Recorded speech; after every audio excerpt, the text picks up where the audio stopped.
Okay, in this video I just want to share a quick word of inspiration based on an experiment that I saw on TV just today. As I was watching this experiment on TV, I noticed a passage in the Bible came to mind on the significance of this experiment, and I'm going to show a quick clip just to show what that experiment was. And the verse that came to mind was in 2 Timothy chapter 3, reading from verse 1. It says, "This know also, that in the last days perilous times shall come. For men shall be lovers of themselves, covetous, boasters, proud, blasphemers, disobedient to parents, unthankful, unholy, without natural affection, trucebreakers, false accusers, incontinent, fierce, despisers of those that are good." Now the word that I want to focus on was without natural affection. And based on that experiment, I wondered to myself, like, why is the world in such a condition that it is? Why is the young people in the world so violent these days? It's like they're desensitized to the things that are happening. Like normally you'll see crimes. I mean, just recently I saw on TV a 14-year-old stab an old person. And normally at that age of 14, you are more into, like, you know, the thoughts of violence never comes to your mind at that age especially.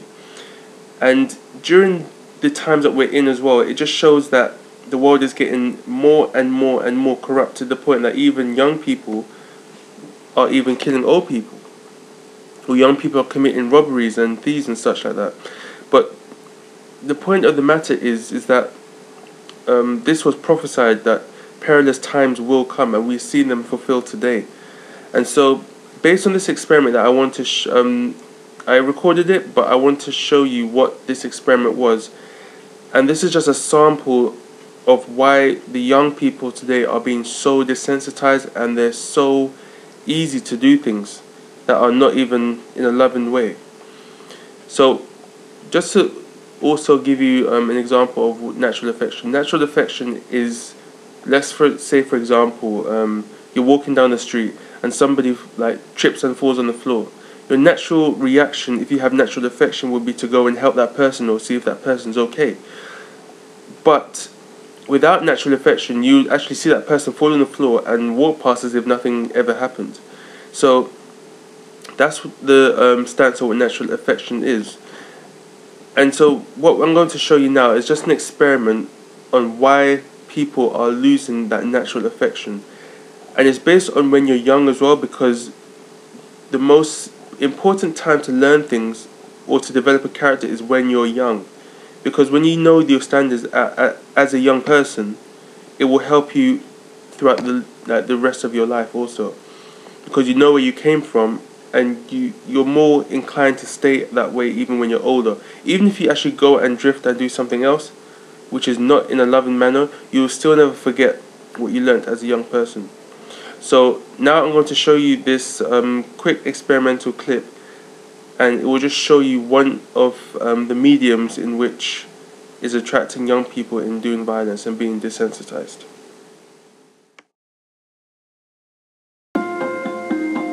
Earlier in the program, Joe and Professor Doug Gentile revealed that playing a simulated war game for 20 minutes is enough to desensitize your child to real-life violence.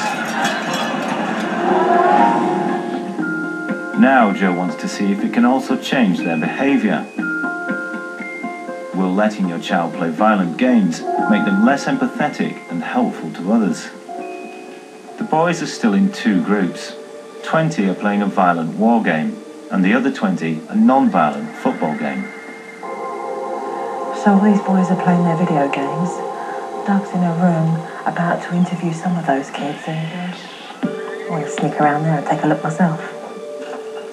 Joe will observe while Doug interviews a random sample from each group. So we've got Doug sitting down already. Each boy will be asked a series of questions. During the interview, Doug will intentionally knock a couple of pens over to see how the players respond. Will the violent players react in the same way as the non-violent players? The first candidate for interview is one of the non-violent football gamers. I'm Doug. Have a seat. Just have a couple of questions for you right now, and then we might talk to you again a little bit later on. But do you play games at your home? Yeah. Yeah? What game systems do you have? Just PS2. And what would you say are your 3 favorite games? Sure. Doug's theory is that the non-violent gamers will help, but the violent gamers won't. Joe is not so sure. See, when Doug went to go pick him up, then the politeness kicked in and he said, "Oh, do you want a hand?" There wasn't an immediate reaction. And I think purely that was because he's a polite boy. I don't think it was because he played football. I'm not quite convinced yet. So what happens with a boy who played the violent war game? What are your 3 very favorites? Call of Duty World at War. And another. And what would you say are your 3 very favorite games? Well, either. Just 3 favorite to play. And another violent 3 gamer. favorite games. Call of Duty. Didn't even budge. He looked. All 3 violent gamers have not offered to help. But what about a non-violent game player? Games to play. Nice. And another. And what would you say are your 3 favorite games?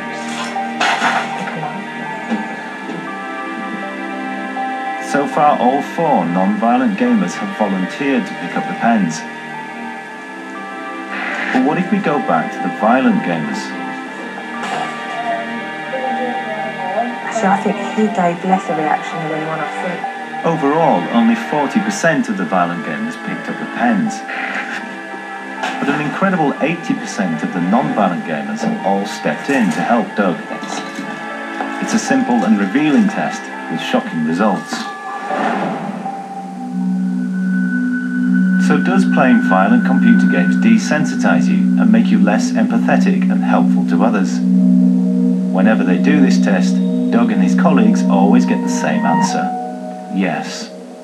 And in other studies, where we have kids giving an opportunity to either help or hurt another kid, if they played the violent game, they're much more likely to hurt. There's never one cause for a child's behavior. But what these studies tend to show is that video games are one of those causes, and they're not a small one. They're one that parents really should respect that power. Just 20 minutes of playing a popular 12-rated war game was enough to numb the boys to violence and make them far less willing to be helpful. So what advice can Joe give concerned parents? I think if you've got a child who is being very persistent in wanting to spend a lot of time on those video games, you've got to be able to set limits. You've got to be able to be strong enough as a parent to say, this is the amount of time that you can play on it. And the ratings are there because they're there to advise parents on what that video game's about. You wouldn't send your child off to the cinema, would you, if they turned around and said to you, "Oh, I want to go to the cinema today," and you'd go, "Okay." You'd ask them, wouldn't you? You'd say to them, "Well, what is it you're actually going to see?"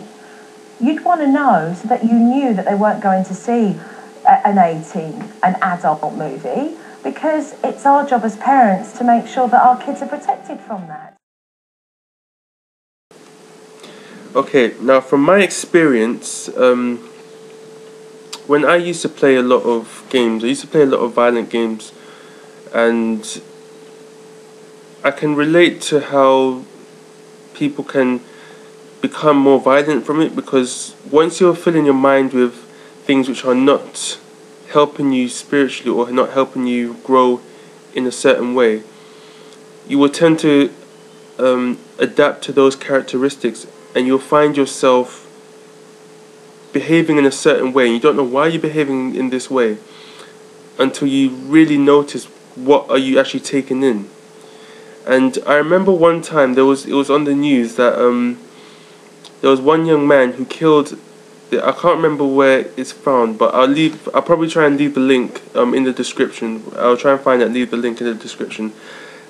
And I remember that that young man killed an older man because of the fact that he copied what he was playing, and that game was called Grand Theft Auto. where you will go and it's basically going out on a killing spree, and you go and robbing cars, you're killing people, you earn money for killing people and getting drugs, etc., etc. And so all of these games are just in a way to cause your mind to develop in a way where it's pushing you to do things which are not right. And so I can only say from when I used to play these games, I mean, I was raised up a Christian, and my mom taught me the principles of what it is to be a Christian. I didn't forget those principles even when I was playing the violent games. And when I used to play games, which I don't play anymore, I could see myself turning, even though I was raised with those principles, I could see myself turning away from what I originally was taught when I was younger. And so I just wanted to leave this message of inspiration, because we see that the world is getting worse and worse. This was already prophesied in the Bible, but we see the world getting worse, and it's through the medium of what we put in. And some scientists say, well, it's possible that playing these games or watching these violent movies can affect the mind. They said it's possibly, as if to say it's a chance. But it is actually fact that even as whatever we put in is what comes out. For example, if we eat a lot of food that is not healthy for our body, or it has a lot of fat and sugar and stuff like that, what we put in, as we put that in, it will obviously manifest itself in putting weight on, or you have bad skin, etc., etc. And so what you put in comes out. So if you put in violence and evil, all that stuff in you, it will manifest itself in coming out. And that's not only for games, it's for music, it's for the type of things you say with people, it's the conversations you have. All that stuff is just manifested in itself. And just before I close, I just want to read from Philippians. I just want to read how we can overcome something like this. And it's from Philippians chapter 4, reading from verse 8. It says, "Finally, brethren, whatsoever things are true, whatsoever things are honest, whatsoever things are just, whatsoever things are pure, whatsoever things are lovely, whatsoever things are of good report, if there be any virtue, and if there be any praise, think on these things." So the Bible has the remedy for life's problems, especially the problems that we're seeing in the world today. And so it's my prayer that as we see these things in the world, that we will use that as a transition to help people in certain areas where people are just so desensitized into living such a life without natural affection. Even though it was prophesied that this will happen, we can still help people in certain areas. And so I just want to leave this message of inspiration that God's words do stand, and that even though we see these times coming, we can use that as an entering wedge to help people who are in these desensitized attitudes. So I pray that this has helped you, and that we'll take more heed to it, because even by that experiment that I showed, the world is now adapting to that point, that they think also that the world is being in such a way, and the reason is based on what we put in. And that's found in the verse that we just said in Philippians chapter 4 verse 8. As we think on good things, as we think on pure things, it will manifest itself in that way. So I thank you for listening, and may God bless you all into the truth. Amen.